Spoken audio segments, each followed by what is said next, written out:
제가 종종 설교를 할 때마다 던지는 질문들 가운데 하나가 방향과 속도에 대한 내용입니다. 여러분, 방향이 중요해요? 속도가 중요해요? 네, 방향이 중요하죠. 아무리 열심히 빠르게 달려갔다라고 할지라도 방향이 잘못되어 있으면 헛고생이죠. 오히려 헛고생 이상 또 거꾸로 돌아와야 되는 수고로움까지 이제 더 경험하게 됩니다. 그래서 방향을 정확하게 잡는 것이 굉장히 중요하다라고 하는 것인데, 사실 신앙생활도 이게 방향이 중요해요.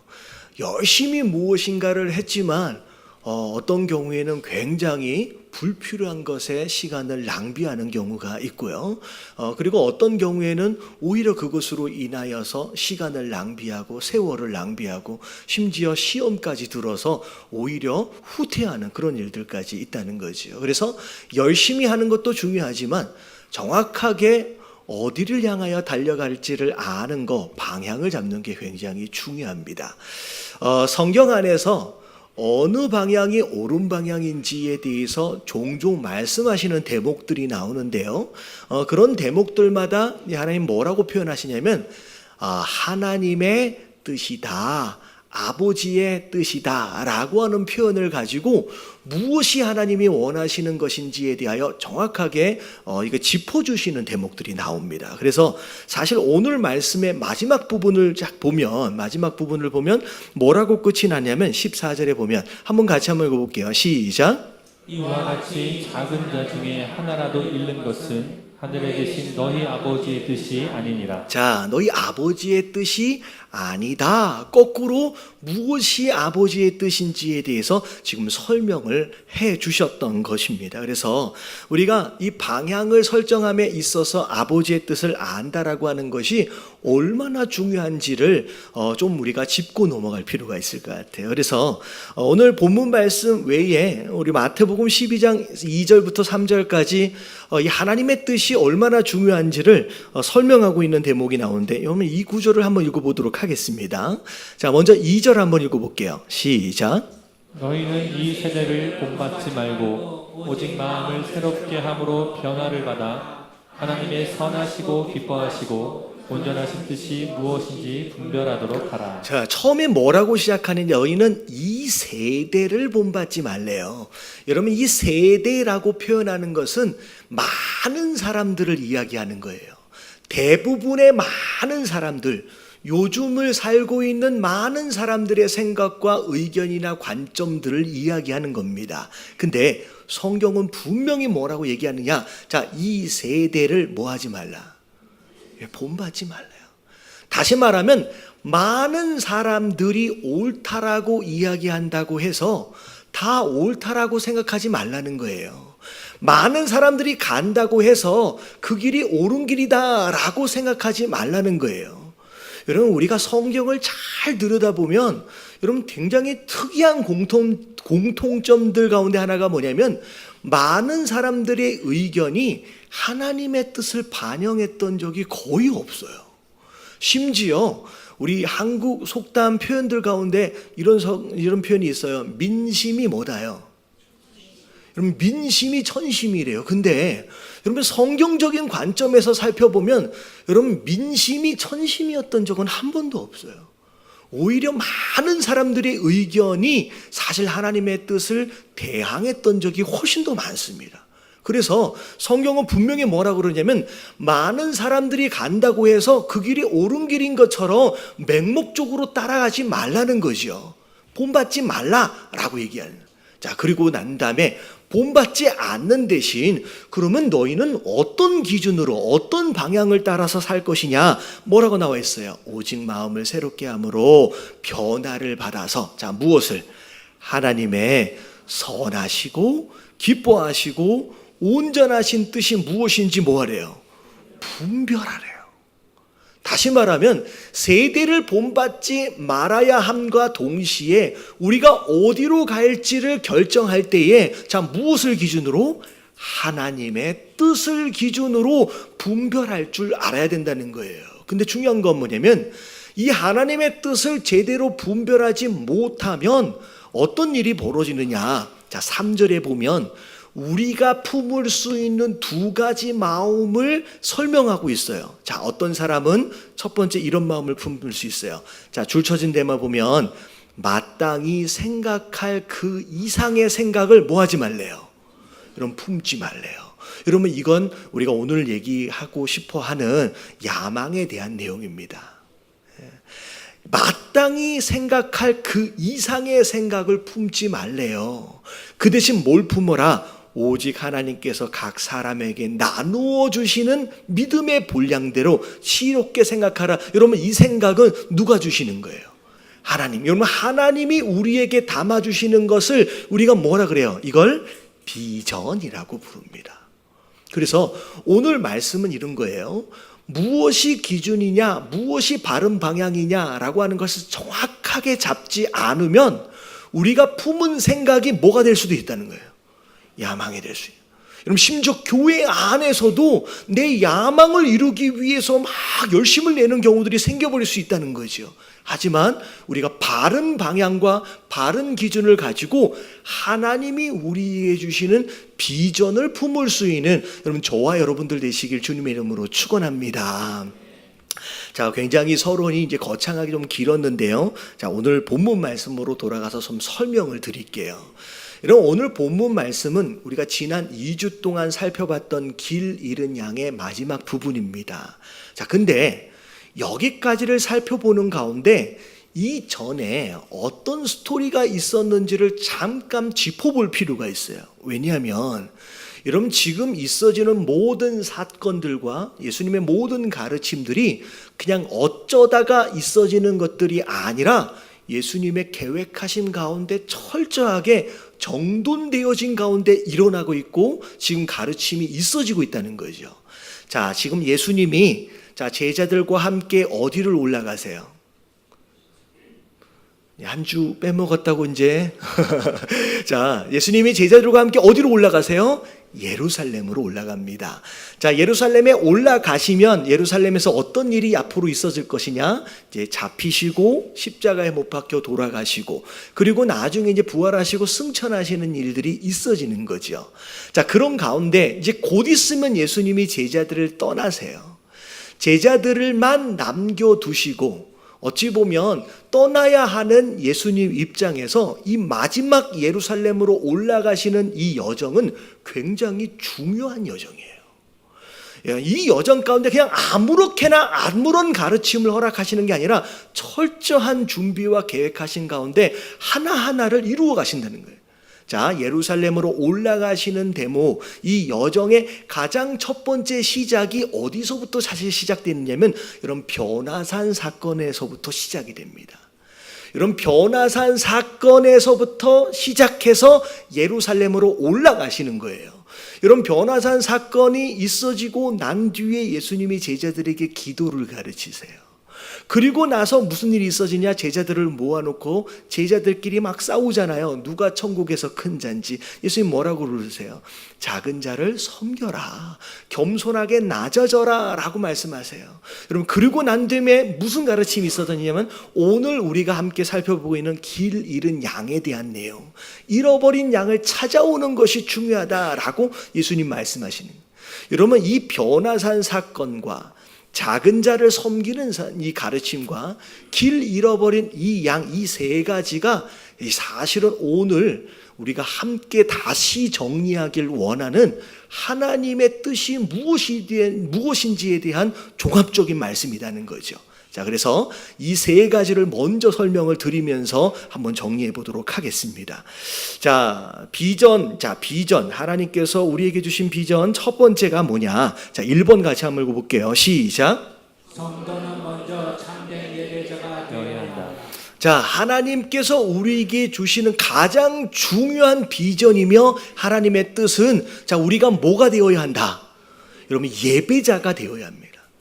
여러분, 예배자 수도 없이 많이 들어왔는데 과연 내가 진짜 진실한 예배자이냐라고 하는 부분에 있어서는 사실은 수도 없이 스스로를 돌아볼 필요가 있습니다.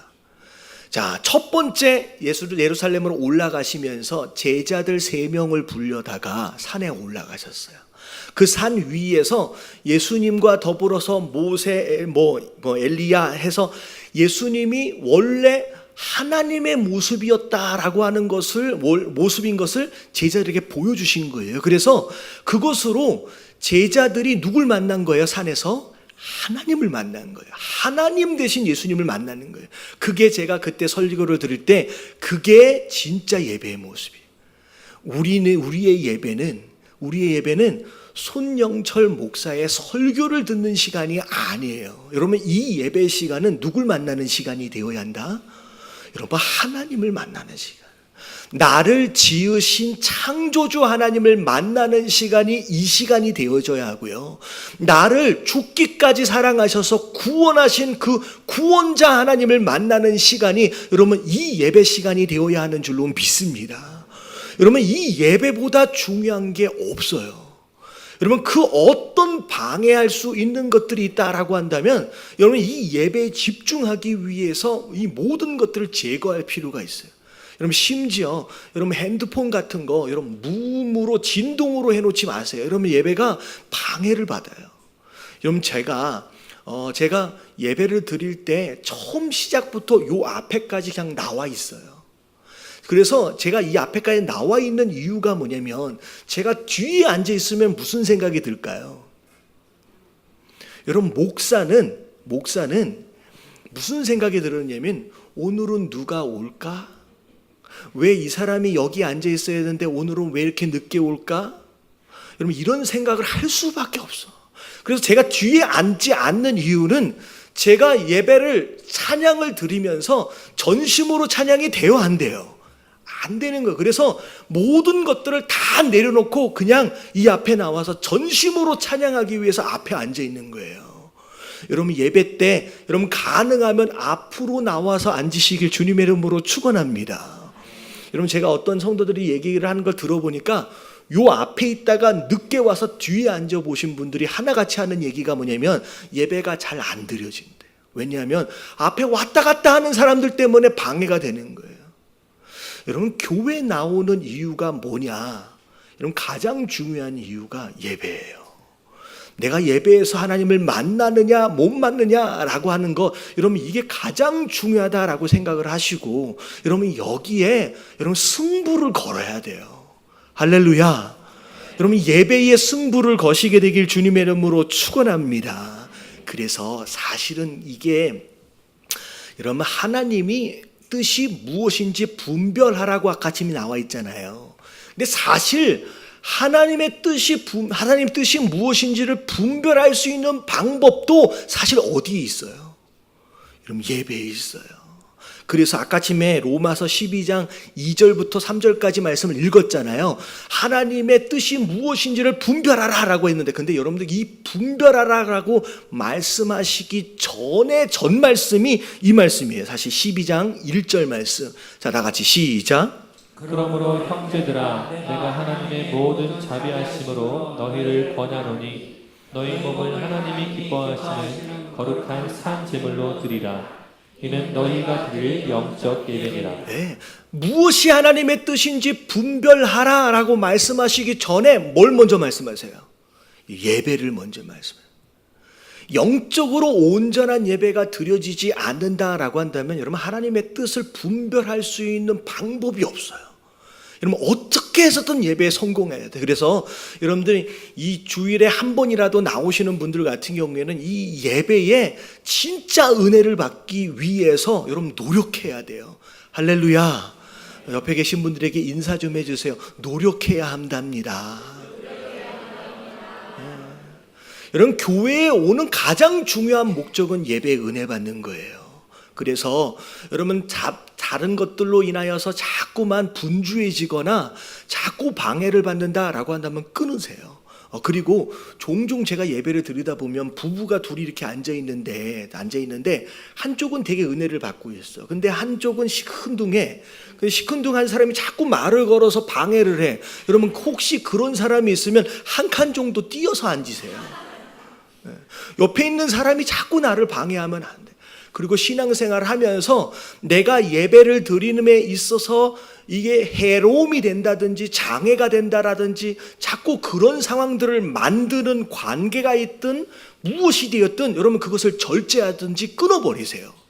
여러분 이게 신천지나 이단들이 교회 안에 들어와서 가장 먼저 하는 게 뭐냐면 예배를 방해, 예배 은혜 받지 못하도록 이상한 말들을 해가지고 어렵게 만드는 거예요. 예배가 얼마나 중요한지. 그래서 여러분 이사야서 43장 21절은 심지어 우리 인생을 만드신 목적이 뭐라고 말씀하시느냐 같이 한번 읽어볼게요. 시작. 이 백성은 내가 나를 위하여 지었나니 나를 찬송하게 하려 함이니라. 예, 하나님이 나를 만드신 목적이 예배를 위한 거래요. 여러분 내가 그 목적에 합당하게 그렇게 살아가면요 그게 가장 행복한 거예요. 할렐루야.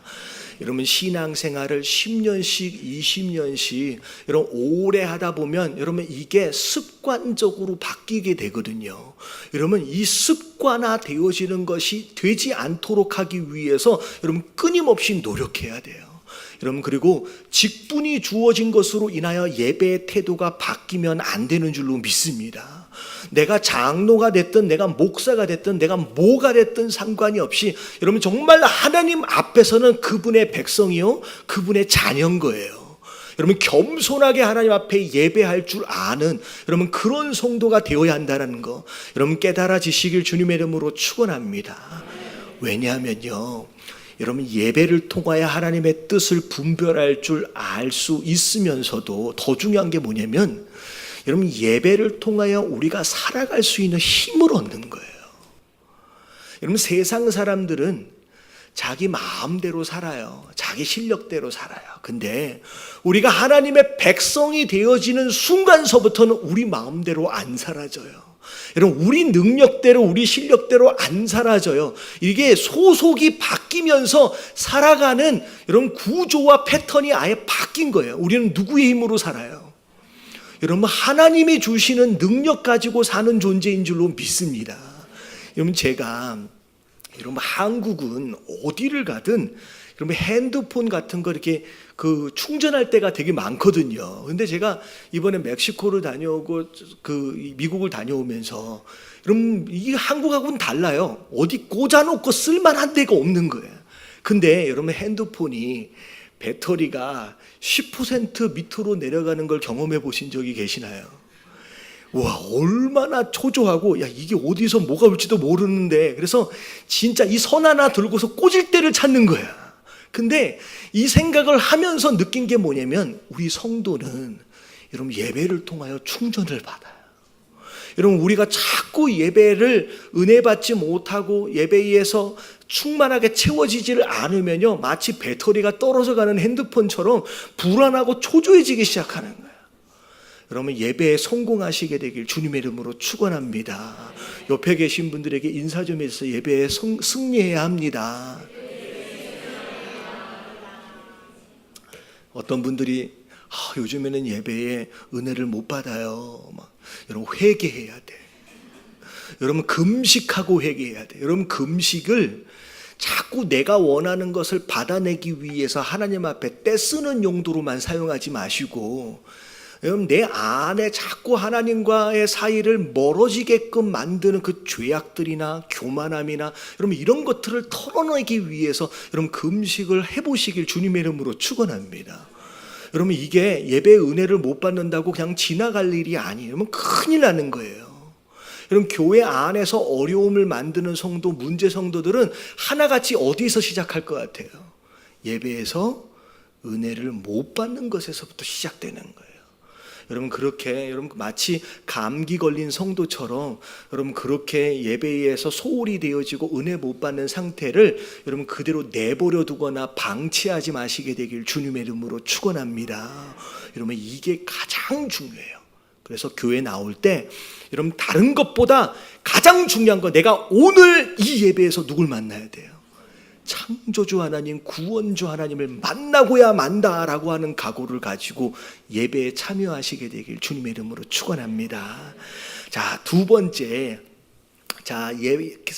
그 변화산에서 내려와서 첫 번째 가르침이 무슨 가르침이었냐면 그 작은 자를 겸손하게 섬겨라 라고 하는 대목이었어요. 자, 2번 같이 한번 읽어볼게요. 시작. 성도는 점점 섬기는 자가 되어야 한다. 자, 예배의 은혜를 충만하게 받았어요. 근데 중요한 건 여러분 핸드폰을 충전한 이유가 뭐예요? 여러분 핸드폰을 쓰기 위해서 충전한 거예요. 여러분 맨날 쓰지는 않고 충전만 하고 있는 사람을 뭐라고 불러요? 이건 바보지요. 여러분 예배에 충만하게 충전이 됐어요. 그러면 써야 된다는 거예요. 자, 어디에 써야 돼요? 여러분 이게 섬기는 일에 써야 됩니다. 여러분 왜 섬겨야 하느냐? 충전만 받으면 되지. 여러분 이게 아니에요. 여러분 핸드폰 이거 기계공학이나 이런 걸 잘 아시는 분들은 알 거예요. 충전만 계속 시키고 앉아 있으면 배터리가 수명이 금방 닳아버려요. 어떻게 해야 돼요? 충전한 것만큼 써줘야 돼요. 계속 충전하고 있으면 배터리가 열받아가지고 수명이 단축이 되는 거예요. 우리 신앙도 마찬가지예요. 은혜는 은혜대로 충만하게 받지만 중요한 건 받은 은혜를 사용할 곳이 있어야 되는 거예요. 근데 오늘 지난주의 말씀서부터 쭉 나오는 내용이 뭐냐면 자, 누굴 섬기라고 얘기하고 있느냐? 마태복음 18장 6절에 자, 뭐라고 나와 있는지 보세요. 다 같이 시작.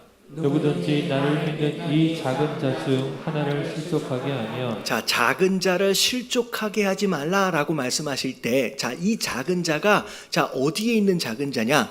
누구든지 나를 믿는 이 작은 자예요.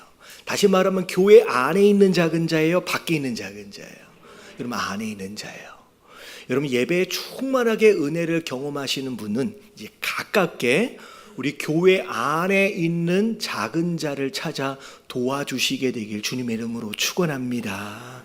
여러분 이게 왜 중요하냐면 여러분 예배는 혼자 하나님께 드리는 예배가 있지만 여러분 하나님께서 기뻐 받으시는 예배들 가운데는 혼자만이 아니라 함께 하나님께 예배드리는 걸 더 기뻐하세요. 그래서 시편 133편 1절을 보면 성전에 예배를 드리려고 올라가는데 다윗이 뭐라고 얘기하는지 보세요. 다 같이 시작. 보라 형제가 연합하여 동거함이 어찌 그리 선하고 아름다운고. 네, 예배 혼자 올라가면 되는데 그게 아니라는 거예요. 예배를 드리러 올라갈 때 누구랑 같이 올라가는?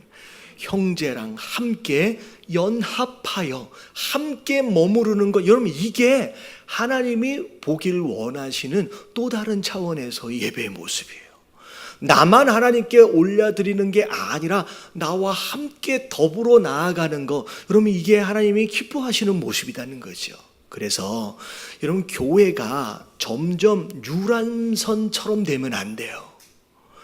끼리끼리 내가 좋아하는 사람, 내가 편한 사람들끼리 차 마시고 밥 먹고 놀러 다니고 여러분 이런 교회가 되면 금방 썩어요.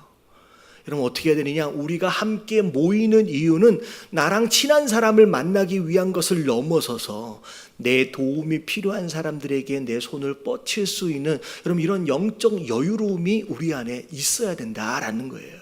그래서 여러분 사랑은요 나누어주면 줄수록 더 충만해지는 줄로 믿습니다. 그래서 여러분 충전되어지는 것에 머무르지 마세요. 왜냐하면요 교회를 10년씩 20년씩 30년씩 다녀도 누군가를 섬겨본 적이 없는 사람은 그냥 애기 신앙이에요.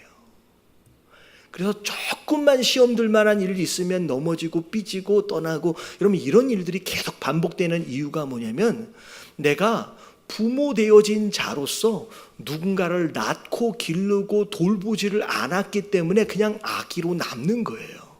여러분 아기의 신앙으로 이거는 어떻게 보면 권사든 여러분 장로든 상관이 없어요. 섬겨보지 못한 사람은 그냥 아기인 거예요. 여러분 아기로 남지 마시고 영적으로 성숙해져서 여러분 누군가를 섬김으로 말미암아 여러분 하나님의 뜻에 합당한 여러분 이런 삶을 사시게 되길 주님의 이름으로 축원합니다. 그래서 히브리서 10장 24절 25절에 보면 교회에서 어떻게 하라고 나와 있냐면 자, 다 같이 한번 읽어볼게요. 시작. 서로 도와주와 사랑과 선행을 격려하며 모이기를 패하는 어떤 사람들의 습관과 같이 하지 말고 오직 권하여 그날이 가까움을 볼수록 더욱 그리하자. 예, 그날이 가까움을 볼수록 마지막 때가 되어지면 뭘 모여 그냥 따로 가는 거야. 믿음은 개인적인 거야. 여러분 이렇게 해서 모이기를 싫어하는 사람들이 많아진대요.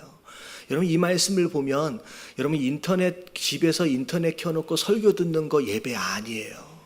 여러분 하나님 기뻐하시지 않습니다. 여러분 어쩔 수 없는 가운데 그렇게 예배를 드릴 수밖에 없는 상황이라면 할 수 없지만 여러분 충분히 교회에 모일 수 있고 섬길 수 있는 이 많은 사람들이 이 공간이 있음에도 불구하고 나는 집에서 여러분 이건 하나님 기뻐하시는 게 아니에요. 어떻게 하래요? 어찌되었든 모이기를 힘쓰래요. 힘쓰네 모일 때 어떻게 하래요? 서로 뭐 해주래요? 돌아봐 주래요. 옆에 계신 분들 한번 봐주세요. 옆에 계신 분 한번 인사 좀 해주세요. 당신의 도움이 필요합니다.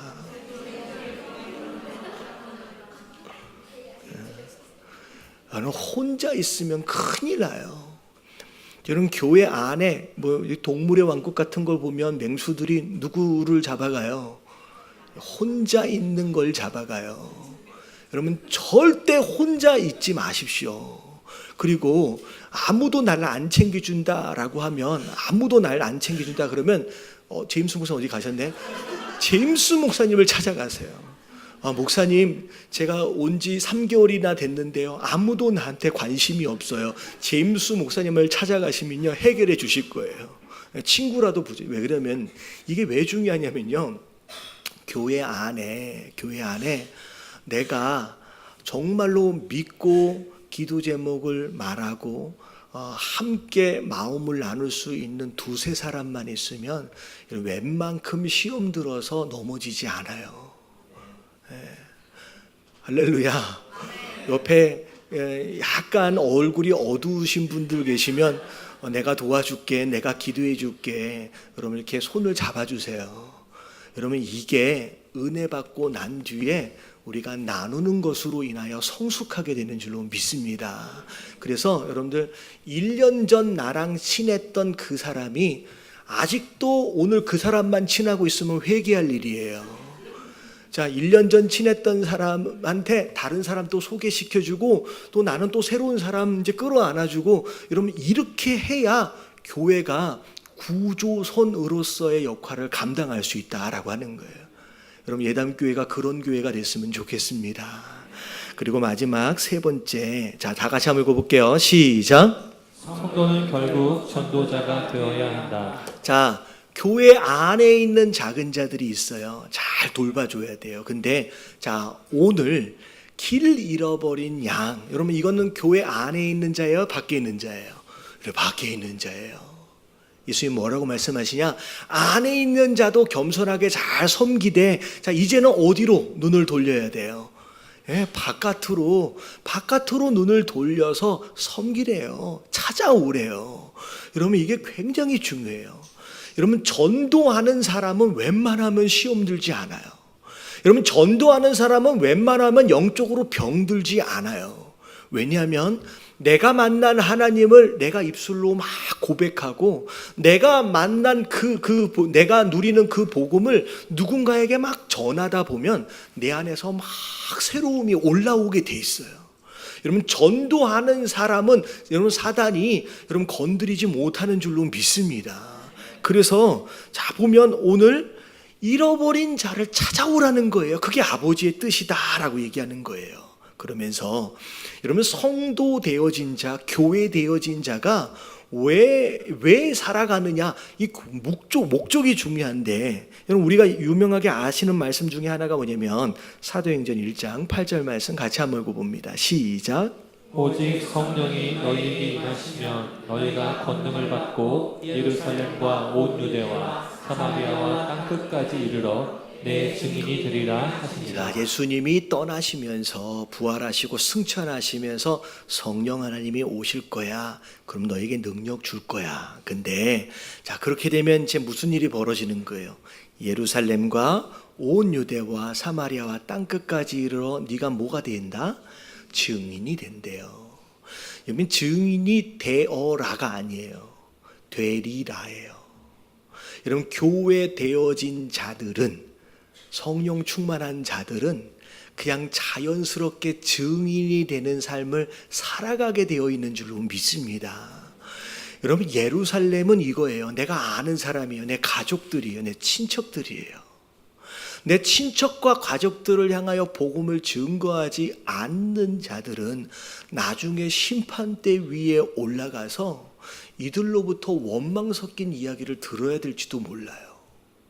왜 너는 구원을 받아놓고 너는 하나님을 만나놓고 그 하나님을 나한테 한 번도 얘기한 적이 없느냐라는 거예요. 사실은 제가 되게 부끄럽게도 그런 얘기를 들은 적이 있어요. 제가 전도사 시절 때 머리를 깎으러 갔어요. 제가 그 미용실을 한 2년 정도를 다녔을 거예요. 근데 머리를 깎는데 나중에 이런저런 저는 이제 머리를 깎으면 이상하게 졸려요. 그래서 이렇게 머리를 깎으면 이게 졸려서 자는데 그날따라 서로 이야기를 하게 된 거예요. 근데 갑자기 그분이 얘기를 하다 보니까 제가 이제 LA 있을 때 얘기예요. 근데 제가 이제 교회에서 이제 전도사였던 것이 이야기가 된 거예요. 근데 그분이 사실은 교회를 다니다가 시험에 들어서 한동안 교회를 안 다닌. 근데 제가 교회에서 전도사인 것을 이제 이야기 되어지는 가운데 알아졌어요. 근데 그분이 저한테 뭐라고 얘기하느냐면, 전도사님, 근데 왜 저한테 한 번도 교회를 다니냐고 이야기를 물어본 적이 없으세요? 라고 얘기를 하더라고요. 근데 제가 그때 얼마나 창피하고 얼마나 얼굴이 빨개졌냐면, 여러분, 나중에 여러분들이 정말로 친했던 누군가가 친척이 정말로 여러분들이 입을 벌려 이야기하지 않은 것으로 인하여 지옥 갈 때 여러분들을 향하여서 원망 섞인 이야기를 할 수 있어요. 여러분, 깨달아지시길 주님의 이름으로 축원합니다. 마땅히 내가 해야 할 일에 내가 안 하면요, 누가 말을 전해주겠느냐는 거예요. 여러분, 이런 상황이 되면 제가 너무 부끄러워가지고 내가 전하지 않은 것 자체가 이렇게 부끄럽구나. 결국은 이게 지금 그 미용실 안에서 일어날 일이 아니라 나중에 어디에서도 일어날 수 있어요. 여러분, 심판대 앞에서 당신이 나를 그렇게 오랫동안 알았는데 왜 한 번도 나에게 예수님을 전해주지 않았느냐는 원망 섞인 이야기를 들을 것 같다는 생각에 너무 마음이 힘들더라고요. 여러분, 예루살렘이 바로 그거예요. 나랑 관계 안에 있는 자들에게 전해야 할 책임을 회피하지 마시길 주님의 이름으로 축원합니다.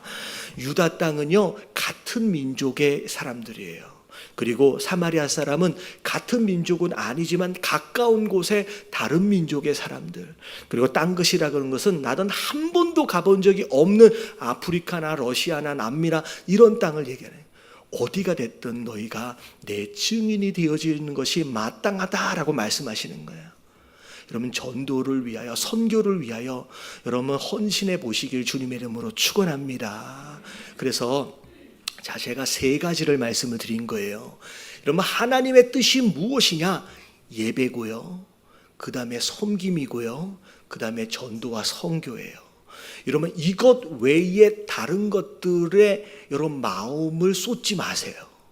여러분, 이 3가지 외의 것들은 여러분 야망이에요. 여러분, 이 3가지에 집중하는 게 비전이에요. 자꾸 교회 안에서도 그렇고 다른 데서 그렇고 여러분, 이 3가지를 벗어나서의 마음을 품는 사람들이 있어요. 여러분, 이런 것은 야망이에요. 여러분, 어떤 목사님이 그런 얘기를 하더라고요. 목회가 다 비전인 줄 알았대요. 근데 이게 자칫 잘못하면 야망이 되어질 수가 있어요. 여러분, 이 3가지가 목적이 아니면 그냥 다 야망인 거예요. 여러분, 하나님이 주시는 이 3가지 뜻 안에서 여러분 비전을 취하실 수 있는 저와 여러분들 되시길 주님의 이름으로 축원합니다. 근데 중요한 건, 예수님이 제자들에게 예루살렘 성전을 올라가면서 이 어마어마하게 중요한 가르침을 계속 말씀하고 계시는데 제자들이 듣고 있잖아요. 뭐가 중요하구나라고 하는 걸 듣잖아요. 그럼에도 불구하고 들은 대로 그렇게 살았느냐? 제대로 못 살았어요. 심지어 예수님 잡히시던 밤에 도망치기까지 했어요. 근데 자, 우리가 알아야 될 게 뭐냐면 언제 제자들이 이 말씀이 뭘 의미한지를 알고 그 말씀대로 비전을 따라 살아가는 사람들이 되냐면 자, 무엇을 받고 나서예요? 여러분 오늘 말씀 1장 사도행전 1장 8절 자, 뭘 받고 나서? 성령이 임하시고 나서, 그리고 나서 권능이 생기니까 그때 이 아는 말씀이 능력이 되어서 그렇게 살아갈 수 있는 사람이 된 거예요. 다시 말하면 말씀을 아무리 알아듣고 아무리 들었어도 성령이 임하지 않으면 말짱 뭐예요? 그냥 우리 어르신들에게 도루묵인 거예요. 여러분 이게 굉장히 중요합니다. 자, 제가 이 말씀을 드리는 이유가 뭐냐면 제가 이제 지난주에 총회를 다녀왔어요. 저희 목사님들 노회에 소속되어 있는 노회 목사님들을 다 모여가지고 총회를 하는데 저희 총회는 예배를 드려요. 아침부터 해서 저는 이제 총회 간다 그러니까 야 좋다 그랬는데 새벽 예배를 드리더라고요. 그래서 예배를 계속 드리는데 강사 목사님이 이제 오시는데 교단 안에 있는 목사님을 강사로 세우지 않고 저희 교단은 외부 노회에 교단의 목사님들을 초청해서 강사를 세워드려요. 왜냐하면 조금 새로운 것들을 조금 듣고 경험하기 위해서. 근데 그 목사님은 아마 제가 이름을 말씀드리면 다 아실 수 있는 분이에요. 그래서 제가 이제 이름은 생략하고 말씀을 드릴게요. 그분이 처음 강의 때 말씀하시는 내용이 그거예요. 본인이 하나님 말씀만 전하면 교회가 부흥을 하고 성도들이 변할 거라고 생각했대요. 그래서 12년 본인이 개척한 교회에서 12년을 사역해서 말씀을 그렇게 전했는데 여러분 교인이 변했을까요? 변하지 않았을까요? 변하지가 않는 거예요. 12년 사역했던 교회, 나름대로 부흥했음에도 불구하고 12년째 될 때 그 교회가 박살이 나서 흩어져 버렸어요. 자기가 생각할 때, 본인이 생각할 때 하나님 말씀만 전하면 반드시 그 말씀으로 인하여 사람이 변할 거라고 생각을 했는데 변했다, 안 변했다? 안 변했다는 거예요. 근데 제가 그 말씀을 듣는 가운데 충격적인 게 뭐냐면 그 목사님이 개척할 때 그 마음이 지금 제 마음하고 똑같은 거예요. 제가 지금 무슨 생각을 하고 있었느냐? 하나님 말씀만 전하면 그 말씀으로 반드시 변한다라고 하는 신념 가운데 3년을 달려왔어요. 근데 총회 가운데 마치 뒤에 망치로 한 대를 두드려 맞는 것처럼 그 목사님이 생각한 그대로 제가 사역을 하고 있더라고요. 근데 그 목사님 먼저 뭐라고 말씀해요? 12년을 했는데 말씀으로 사람이 변해요, 안 변해요? 안 변하고 교회가 박살이 나서 흩어져 버렸다는 거예요. 그런 가운데 하나님이 저에게 주시는 경고의 메시지가 뭐냐면 어쩌면 이대로 가다간 어떻게 될 수 있다는 거예요. 12년 뒤에 예담교회 모습일 수 있다는 거예요. 아무도 변하지 않는다는 거예요.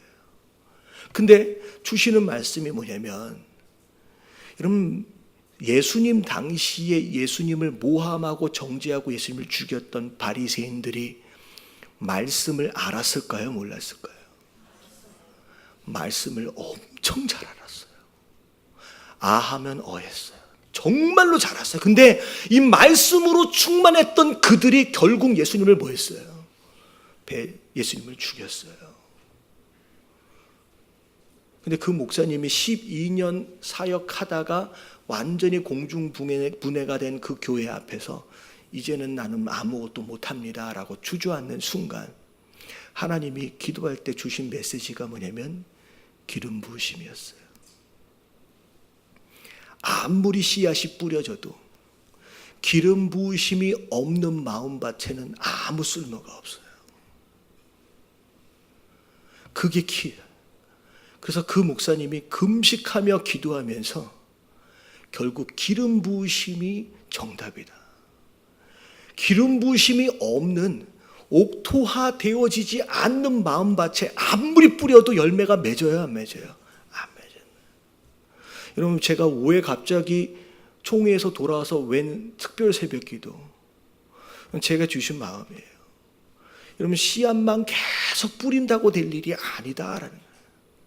그냥 우리 마음밭에 여러분 기름 부으심이 있어야 되는 줄로 믿습니다. 제자들에게 아무리 말씀을 가르쳐줘도 이해가 안 되는 거예요. 아무런 삶의 변화가 없는 거예요. 뭐가 없기 때문에 이 안에 성령의 기름 부으심이 아직 없기 때문에. 근데 들었던 말씀, 하지만 이 안에 성령이 확 들어오는 순간 그때부터 시간이 필요가 없어요. 그냥 바로 변화되는 삶으로 능력 있는 제자들로 사도로 변해가는 거예요.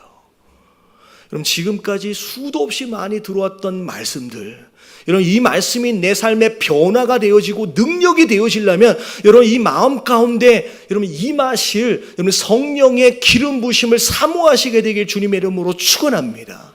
여러분 기름 부으심이 없으면 아무것도 아닌 거예요. 이스라엘이 하나님께 드리는 제사들 가운데 소제라는 게 있어요.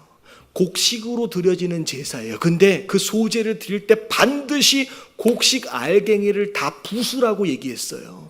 여러분 부수란 얘기는 상하고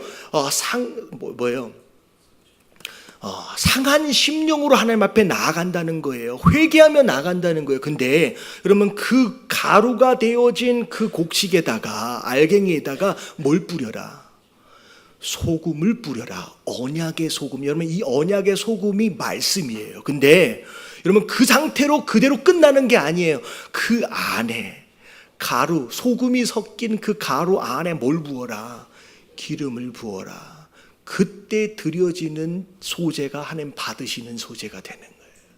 여러분 기름 부심이 없으면 아무짝에도 쓸모없는, 오히려 바리새인처럼 예수님을 죽이는 자가 될 수밖에 없다라고 하는 거.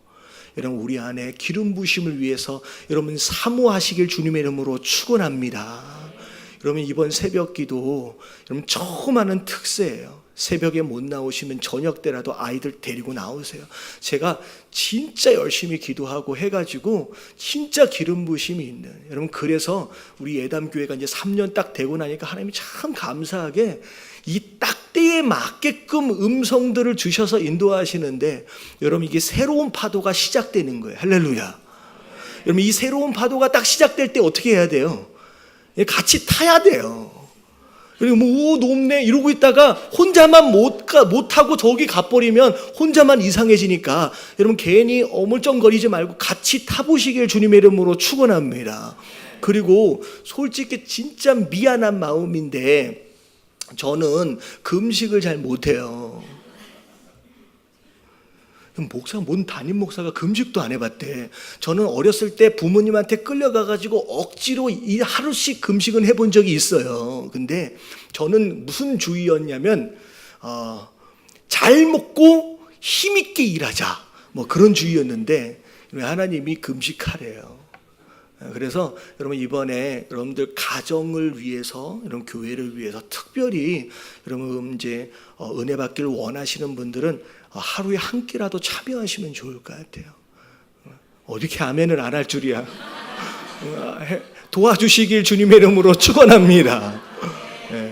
저는 참 감사한 게 부족한 게 진짜 많은 목사인데 참 이렇게 때에 맞게끔 하나님께서 이렇게 음성 들어주셔서 거기에 딱딱 맞춰서 갈 수 있게끔 해주셔서 너무 감사합니다. 그래서 우리 교회가 하나님 너무 은혜 가운데 막 부흥도 되고 너무 좋거든요. 근데 이렇게 되면 안 된다는 거예요.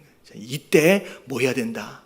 기도해서 기름 부심이 넘쳐서 진짜 그 기름 부심으로 인하여 가정도 변하고 여러분 남편도 변하고 교회도 변하고 여러분 생기가 넘치는 행복한 신앙생활을 할 수 있는 저와 여러분들 되시길 주님의 이름으로 축원합니다.